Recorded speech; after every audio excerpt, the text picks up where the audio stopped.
तो आज हम लोग आप लोगों का एमसीए का एक और क्वेश्चन पेपर जो आपका एग्जाम हुआ था एमसीए का 2024 का जो एग्जाम हुआ था उसका क्वेश्चन जो भी आया था उसका सॉल्यूशन डिस्कस करेंगे।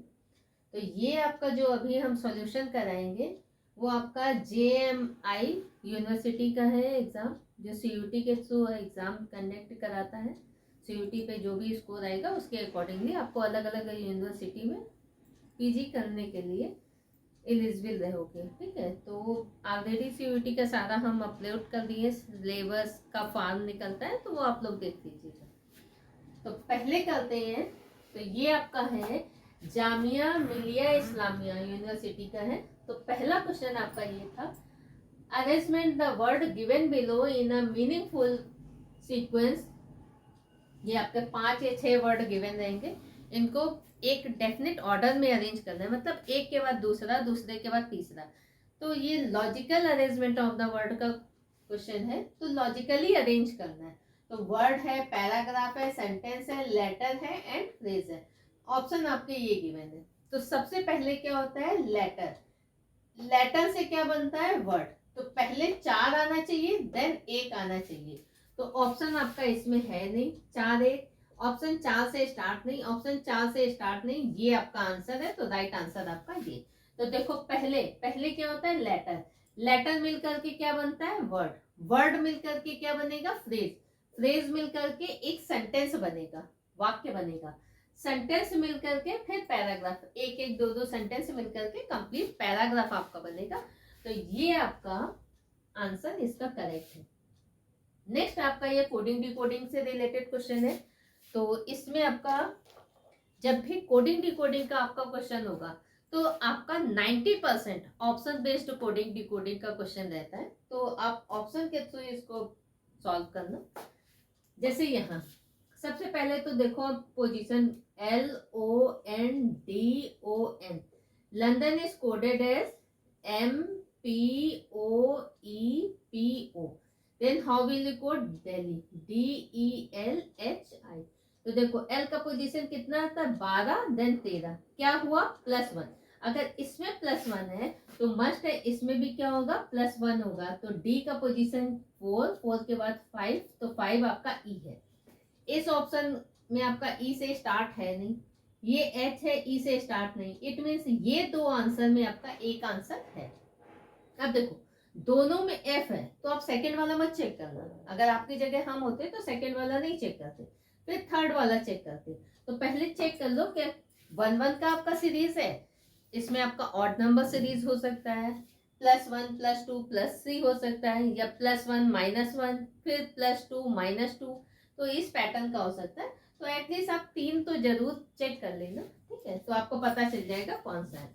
देखो ओ का 15 16, अगेन क्या हुआ, +1 हुआ, 14 और ये +1, तो ये 15, तो सब में +1 हो रहा है। D4 5 +1, 15 16 +1 14 और 15, तो सब में आपका +1 ही हो रहा है।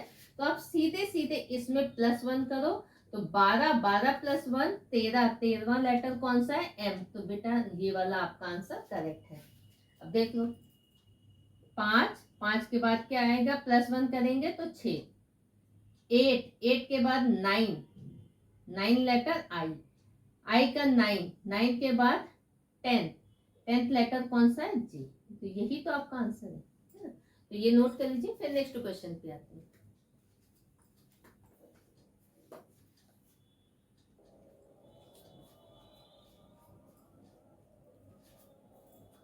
तो देखो नेक्स्ट आपका ये सीरीज का क्वेश्चन है। सीरीज आपका है, बोल रहा है इन अ सीरीज, क्वेश्चन नंबर 3 है आपका। इन अ सीरीज 2 6 8 54, तो बोल रहा है what will be the 8th term, 8वां टर्म आपको फाइंड करना है। तो आप लोग एपी जीपी पढ़े ही होंगे, तो आपका कभी एपी का सीरीज दे देगा, कभी जीपी का सीरीज दे देगा। तो देखो ये कौन सा सीरीज है, लिख लेते हैं यहाँ पे। 2 है, 2 के बाद फिर नेक्स्ट टर्म 6 है, फिर 8 है, 8 है, एक मिनट, 18 है, सॉरी इसको करेक्शन कर लीजिएगा, 18 है, 54 है, नेक्स्ट टर्म पहला, दूसरा, तीसरा, चौथा, ये पांचवा हो जाए, छठा, सातवां और आठवां। तो ये वाला आपको आंसर फाइंड करना है, कौन सा आंसर होगा। तो ठीक है, तो ये चेक करते हैं। तो देखो इसमें हो क्या रहा है सीरीज में आपका, देखो 2, 6, 18, 54, नेक्स्ट है। तो ये क्या हो रहा है, मल्टीप्लाई बाई 3।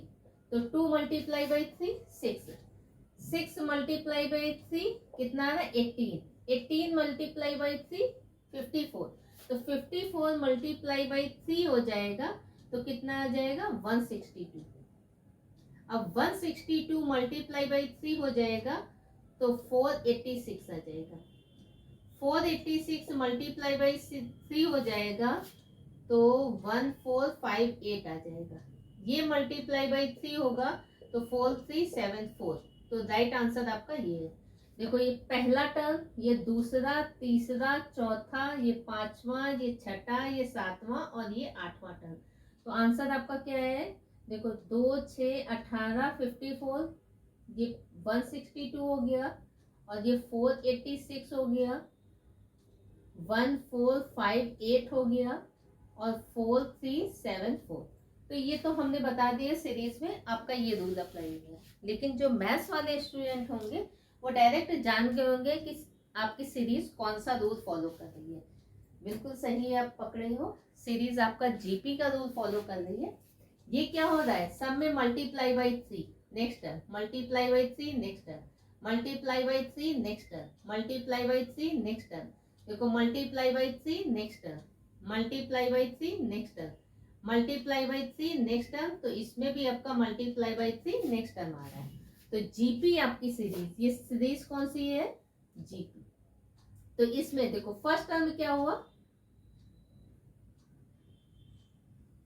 फर्स्ट टर्म मतलब ए आपका क्या हुआ 2 हो गया। अच्छा कॉमन रेशियो निकाल लेते हैं। कॉमन रेशियो आपका क्या है, कॉमन रेशियो होता है second term divided by first term. तो सेकेंड टर्म, ये सेकेंड टर्म में कोई भी दिन निकाल दो, 6 डिवाइडेड बाय 2 तो क्या हो गया 3 आ गया। 18 डिवाइडेड बाय, ये सेकेंड टर्म हो गया फर्स्ट टर्म, 18 डिवाइडेड बाय 6 तो 3। तो कॉमन रेशियो क्या है आर इक्वल टू क्या है 3। तो ए इक्वल टू आ गया 2 और आर इक्वल टू आ गया 3। फॉर्मूला अप्लाई कर दो, 8 टर्म आपको निकालना है। तो 8 टर्म आपका क्या आ जाएगा, कहाँ कर दे, यहाँ कर दे,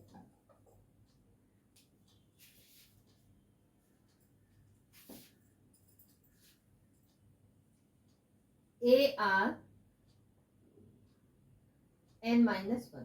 तो ए क्या हो गया 2, आर क्या हो गया R R R 3, 3 to the power कौन सा टर्म निकालना है, आठवां टर्म। तो 8 -1 तो कितना हो गया 7। तो हो गया 2 इंटू 3 टू द पावर 7। इसको लिख सकते हैं 2 इंटू 3 टू द पावर 4 और इंटू 3 टू द पावर 3। तो क्या हो गया, ये आ गया आपका, यहाँ पे कर दे रहे 2 into 3 to the power 4, 3 to the power 4 आपका कितना हो जाता है 81 और इंटू ये कितना हो गया 27। तो आप इसको मल्टीप्लाई करोगे तो मल्टीप्लाई करो 81 इंटू 27। तो 81 इंटू 27 आ गया 2187 और इसको 2 से मल्टीप्लाई कर दो तो आंसर कितना हो जाएगा, 2 मल्टीप्लाई करोगे यही आपका आंसर आ जाएगा 4374। तो ये तो आपका जो रीजनिंग नहीं किए हैं तो वो जान जाएंगे कि multiply by 3 next term, multiply by 3 next term. But जो मैथ्स के स्टूडेंट हैं वो एपीजीपी का रूल, जो एपीजीपी वाले सीरीज होते हैं ना, उससे पहचान लेंगे कि कौन सा सीरीज है। तो ये आपका जीपी का रूल फॉलो कर रहा है। फॉर्मूला आपका ये आठवां टर्म निकालना है, मान लेते सातवां निकालना होता तो n इक्वल टू 7 हो जाता, आठवां निकालना है तो n इक्वल टू 8 हो गया। फॉर्मूला अप्लाई करो डायरेक्ट आपका आंसर आ जाएगा, सिंप्लीफाई कर लो तो ये भी नोट कर लीजिए। फिर नेक्स्ट क्वेश्चन पे आते हैं।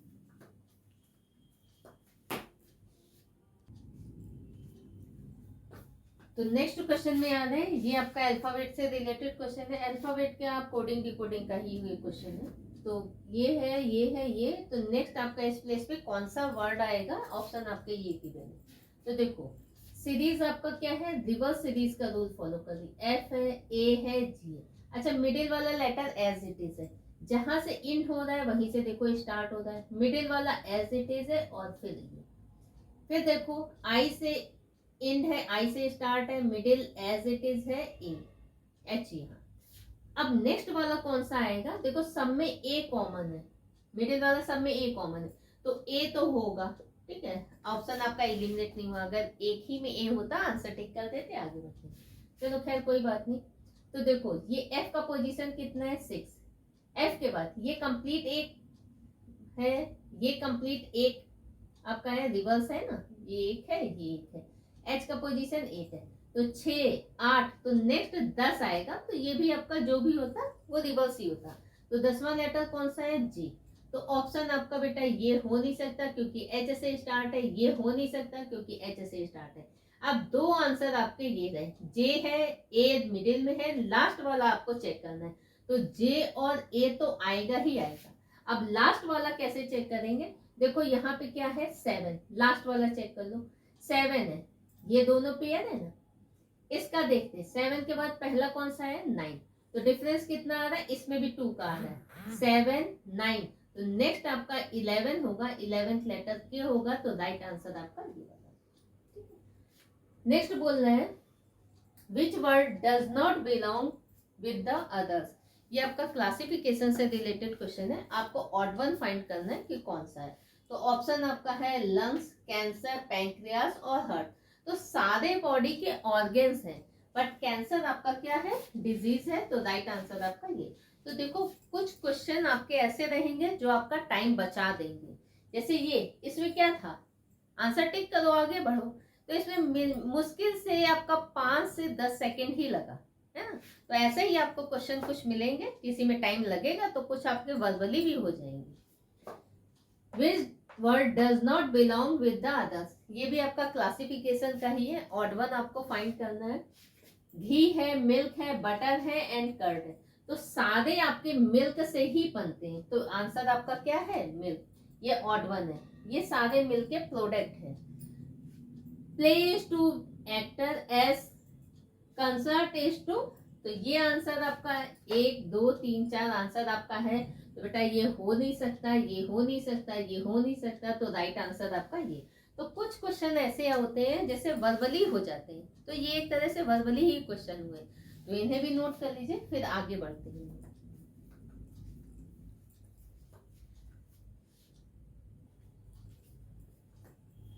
तो ये क्वेश्चन आपका ब्लड रिलेशन से रिलेटेड है, तो हम बताए भी थे ऐसे अगर आपके क्वेश्चन आएंगे तो आप फैमिली ट्री ट्रेस करके आंसर दोगे तो आपका इजीली हो जाएगा।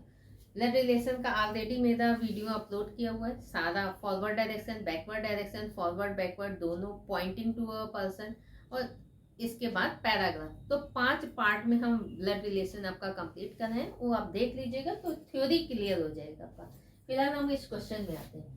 तो बोल रहा है A and B are brothers, A और बी ब्रदर्स है, तो ए ब्रदर है, ब्रदर सिस्टर के लिए हम लोग डैश यूज करते हैं और मेल के लिए प्लस साइन यूज करते हैं। सी एंड डी आर सिस्टर, सी और डी ये सिस्टर्स है, ठीक है भाई। ए सन इज डी इज ब्रदर, ए का जो सन है, सन के लिए पेरेंट चाइल्ड रिलेशंस के लिए हम लोग वर्टिकली लाइन का यूज करते हैं, तो ए का जो सन है, सन के लिए प्लस साइन, ए का सन ये है, कौन है, डी का ब्रदर है, तो ये डी का भाई है, और सी और डी आपस में बहन है, सॉरी, ए सन, ए का जो सन है इज ये है डीज ब्रदर, डी का भाई, और सी और डी क्या बोल रहा था, सिस्टर है, सी और डी सिस्टर है, कर दिया भाई। तो बोल रहा है how is B related to C, B का, इसका पूछ रहा है सी से क्या रिलेशन है, इसका सी से देखो, देखो ए फादर है, ये जो हम जो भी हो, ए के 3 बच्चे हैं, 1, 2 और 3, इसमें 2 डॉटर है और 1 मेल है, ठीक है। बी एक फादर है, ये बी इसका ब्रदर है, तो ए इज ब्रदर ऑफ बी और बी इज ब्रदर ऑफ, ये तो गिवन ही है। तो देखो ये फादर है इन तीनों का, फादर का जो भाई होगा वो अंकल होगा, तो इसका ये अंकल है, इसका ये अंकल है, इसका ये अंकल है, तो B is uncle of C. अगर सी का पूछता तो C is niece of B, D is niece of ये, और अगर ये बोलता तो नेफ्यू होता। भतीजा बहन का बेटा या भाई का बेटा नेफ्यू होता है, बहन की बेटी हो या भाई की बेटी हो वो नीस होती है। तो इसका आंसर पूछ रहा है how is B related to C, तो B is uncle of C, तो राइट आंसर आपका ये बी है। तो ये भी नोट कर लीजिए।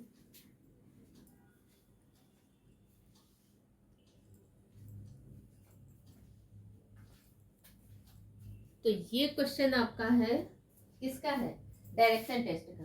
तो डायरेक्शन टेस्ट में बोल रहा है a man walks 5 kilometre towards south, then turns to right after walking 3 kilometer. He turns to left and walk 5 kilometer. Now in which direction is he from the starting point? तो starting point से ही किस direction में है। तो इसके लिए हम आपका क्लास में भी बताते हैं, जो लोग किए होंगे क्लास उनको ये रूल पता होगा। देखो आपको भी बता देते, ये क्या है, पहले फिगर ट्रेस कर देते हैं, फिगर ट्रेस करके बताएंगे, उसके बाद इसका शॉर्टकट बताएंगे। ये हो गया नॉर्थ, ये ईस्ट, ये साउथ और ये वेस्ट। ठीक है, बोल रहा है a man walk 5 kilometre toward south, तो यहाँ मूवमेंट 0 होता है, यहाँ से 5 किलोमीटर साउथ में गया, 5 किलोमीटर चला गया, then he turns right and walk 3 kilometre, फिर इसने राइट टर्न लिया और डिस्टेंस ट्रेवल किया 3 किलोमीटर। तो राइट हमेशा क्लॉकवाइज होता है, तो ये हो गया 3। ठीक है, ही turns left and walk 5 kilometre, अब इसने लेफ्ट टर्न लिया, लेफ्ट एंटी क्लॉकवाइज डायरेक्शन होगा, तो ये लेफ्ट टर्न लिया और डिस्टेंस ट्रेवल किया 5 किलोमीटर। तो बोल रहा है now in which direction is he from the starting point, तो स्टार्टिंग पॉइंट से ये किस डायरेक्शन में है। तो स्टार्टिंग पॉइंट से जब हम ये स्टार्टिंग पॉइंट से ये किस डायरेक्शन में, तो ये आपका साउथ है, वेस्ट है, तो स्टार्टिंग पॉइंट से ये साउथ वेस्ट डायरेक्शन में, स्टार्टिंग पॉइंट से जब साउथ वेस्ट डायरेक्शन की ओर हम जाएंगे तो ये पर्सन हमें मिलेगा वहां। अब चाय पी रहा है, कॉफी पी रहा है, उसका मर्जी, खैर। तो इसका आंसर तो है साउथ वेस्ट। अब देखो इसका शॉर्टकट ये है, सब जानते हो पेपर में हम लोग ऐसे ही करते हैं, नॉर्थ है, ईस्ट है, साउथ है, वेस्ट है। ठीक है, नॉर्थ का ये क्या हुआ, राइट टर्न, ईस्ट का राइट, इसका राइट, इसका राइट, तो लिख लो एक आप, नॉर्थ लिख लो, ईस्ट लिख लो, साउथ और वेस्ट। नॉर्थ के बाद ये सारा राइट है, देखो नॉर्थ के बाद हम राइट टर्न लिए, ईस्ट आया, ईस्ट के बाद राइट, साउथ, साउथ के बाद राइट, वेस्ट, वेस्ट के बाद राइट, फिर नॉर्थ आ जाएगा, है ना। जब ये नॉर्थ राइट हो गया तो ये क्या है, वेस्ट हो गया। तो नॉर्थ का अगर हम लेफ्ट टर्न लेंगे तो हम वेस्ट डायरेक्शन में आ जाएंगे, नॉर्थ का लेफ्ट टर्न तो ये वेस्ट डायरेक्शन, इसका लेफ्ट, वेस्ट का लेफ्ट क्या हो जाएगा, साउथ, साउथ का लेफ्ट, सॉरी इसका लेफ्ट, ईस्ट।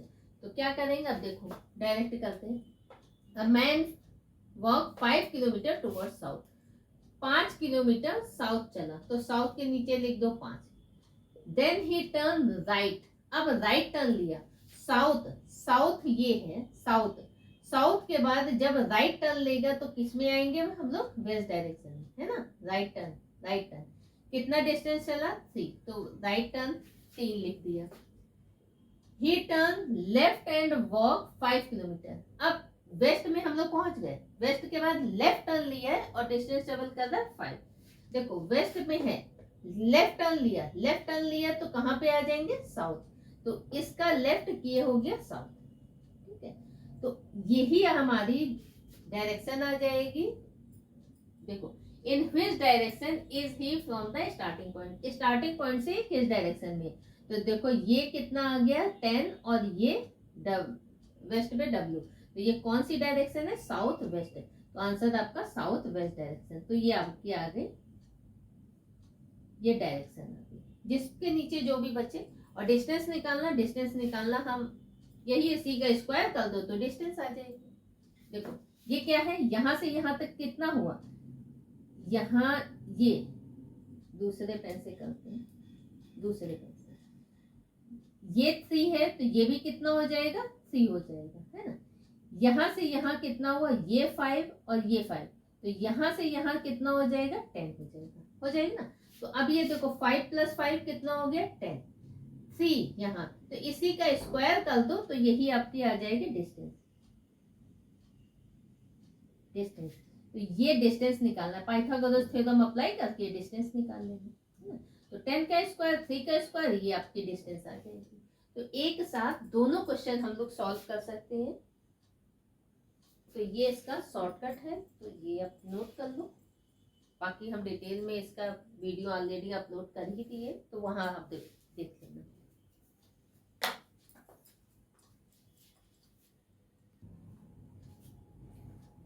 तो देखो नेक्स्ट क्वेश्चन है, find the number of triangle in the figure given below. ये आपका फिगर गिवन है, तो नंबर ऑफ ट्राइंगल्स इसमें फाइंड करनी है। तो नंबर ऑफ ट्राइंगल्स देखो पहले हम काउंट करा दे रहे हैं। सिंगल से नंबर ऑफ ट्राइंगल्स कितने बन रहे हैं, 1 2 3 4 5 और 6। तो सिंगल से तो सबको दिखी गए नंबर ऑफ ट्राइंगल 6। अब आते हैं डबल में। डबल में कितने नंबर ऑफ ट्राइंगल्स बन रहे हैं, देखो यहाँ पे हम लिख दे रहे हैं, इसीलिए मैंने ये नंबरिंग कर दी। डबल से नंबर ऑफ ट्राइंगल्स कितने बन रहे हैं, तो देखो 2 + 3, 2 + 3, 4 + 5, 4 + 5। अच्छा 3 ये और ये तो कर देते हैं, पहले यहाँ से कर देते हैं। 3 और ये जो क्वाड्रिलेटरल है ना, ये तो 3 और ये प्लस क्वाड्रिलेटरल एक हो गया। सेम यहाँ 4 + क्वाड्रिलेटरल ये हो रहा है ना, तो 4 + ये क्वाड्रिलेटरल कर दिया। अच्छा देखो 2 क्वाड्रिलेटरल और 4 कर देते हैं, 2 + क्वाड्रिलेटरल + 4। जब यहाँ 2 से बन रहा है तो 3 से बनेगा, 3 क्वाड्रिलेटरल और 5, तो 3 क्वाड्रिलेटरल और ये 5। ठीक है, तो ये हो गया। और कितना बन रहा है,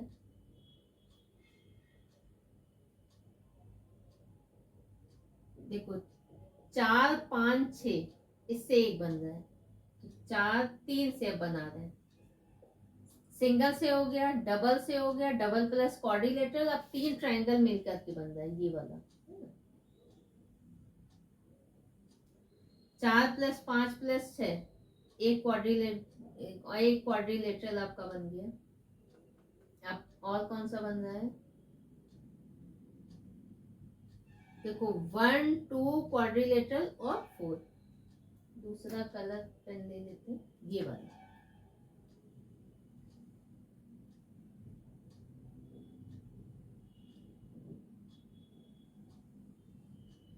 तो 1 + 2 + क्वाड्रिलेटरल + 4 ये बन रहा है।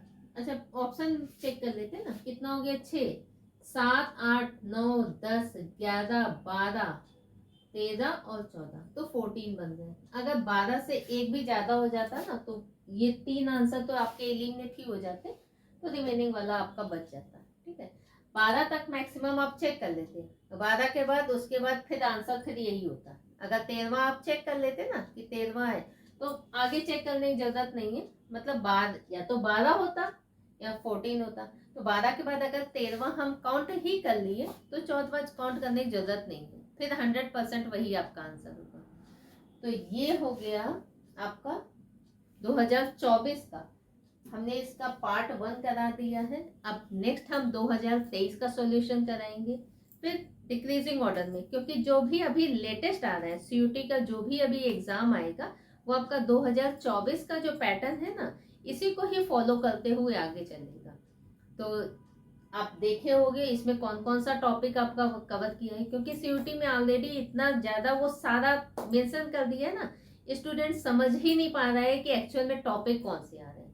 तो जैसे वर्बल रीजनिंग हम उसमें बताए भी थे, वर्बल रीजनिंग में वर्बल रीजनिंग है, वर्बल रीजनिंग में सब आ जाता है, सीरीज आ जाता है, classification, analogy, counting of figure, blood relation, direction test, ranking, sitting arrangement, तो ये सारा वर्बल टॉपिक का है पार्ट। वर्बल के बाद नॉन वर्बल भी है, स्टेटमेंट, से रिलेटेड आपके क्वेश्चन आ सकते हैं।